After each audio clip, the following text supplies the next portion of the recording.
السلام عليكم، أهلا وسهلا ومرحبا بكم في قناتكم محمد كي فلوكس. أولا وقبل كل شيء أشكركم على الدعم وأشكركم على الإعجابات وأشكركم على التعاليق الإيجابية.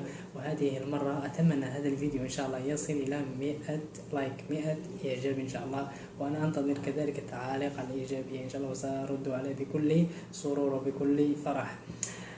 كما تعلمون أن أول كلمة نزلت على محمد صلى الله عليه وسلم وهي كلمة اقرأ.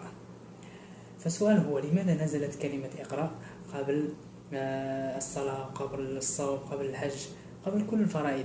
لأن الله سبحانه وتعالى لا يعبد إلا بالعلم، وتعد القراءة هي المصدر الأول والأفضل للمعرفة، وهي السلاح القوي الفتاك الذي من الممكن أن يملكه أي فرد أو أي مجتمع على الإطلاق.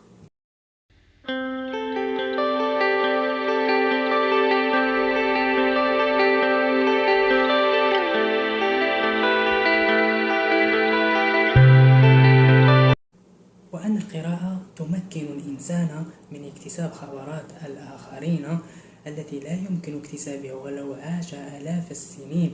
ولذلك يقول محمود العقاد في هذه المقولة: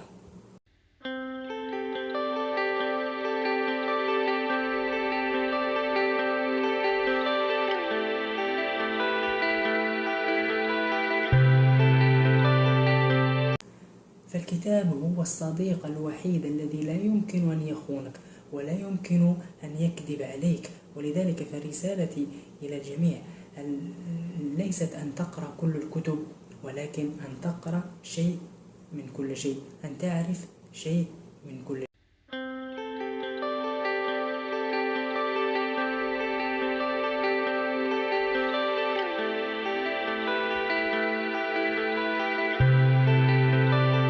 فلو افترضنا أن بعض الدول العربية والإسلامية مثلا فرضت على مواطنيها ممارسة التمارين الرياضية والعسكرية كل صباح، حتما ستصبح هذه الدول من أقوى الدول في الحروب، كما حصل مع الإسباريطة الذين ما زال التاريخ يذكرهم لحد الآن عن شراستهم في الحروب.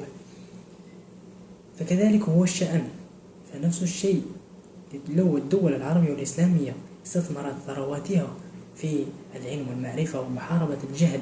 نعم، عندنا أدمغة وعندنا علماء، ولكن عندنا هجرة الأدمغة. لماذا؟ لأن الدول لم تستثمر هذا المجال. ستصبح لو استثمرت هذا المجال بشكل إيجابي، ستصبح من أقوى الدول علميا، كما صار مع الإغريق الذين ما زال التاريخ يذكرهم من الآن بسبب حبه وشغفه من القراءة. أنتجوا أطباء وعلماء وفلاسفة كأرسطو وأفلاطون، وأنتم تعرفونهم، الذي ما زال علمهم وأفكارهم تدرس إلى الآن، وخصوصا في العالم العربي والإسلامي.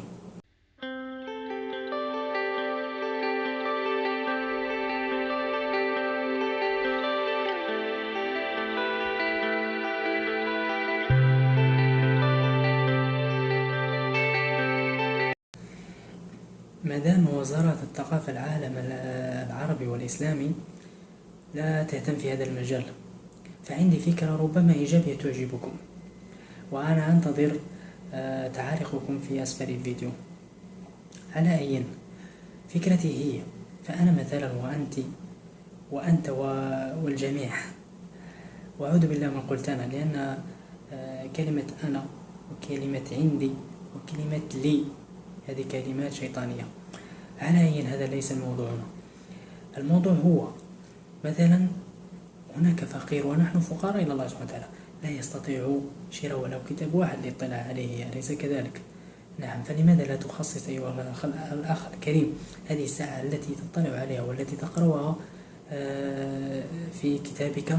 لماذا لا تأتي كتبك السابقة وتجلس أمام منزلك مثلا بعد العصر أو بعد المغرب، وتخبر أبناء جيرانك وأصدقائك الذين لا يستطيعون شراء ولو كتاب واحد، وتقرأ في هذه الساعة وتستفيد أنت أيضا، ويستفيدون هم أيضا من كتبك، وكل يوم كذلك، وكل يومين، يعني حسب ظروفك وحسب وقتك. فأظن هذه الفكرة ربما سأنتظر جوابكم فيه ورأيكم كذلك في التعاليق إن شاء الله. وإلى هنا مشاهدي الكرام قد انهينا من هذه الحلقة، والسؤال هو: هل ستكون لنا حضارة بعد 200 سنة أو 400 سنة إن بقينا على هذا الحال؟ وأشكركم على المتابعة وشكرا على اللايكات، وأنتظر تعاليقكم الإيجابية. وكذلك بالناس الجدد في هذه القناة أدعوكم للاشتراك في هذه القناة ولا تنسوا الإعجاب كذلك والضغط على زر الجرس ليصلكم كل جديد وكل فكرة إن شاء الله وكل فيديو إن شاء الله تعالى. وأتمنى أن تكونوا بألف خير ووفقكم الله فيما يحبه ويرضى إن شاء الله. والسلام عليكم ورحمة الله تعالى وبركاته.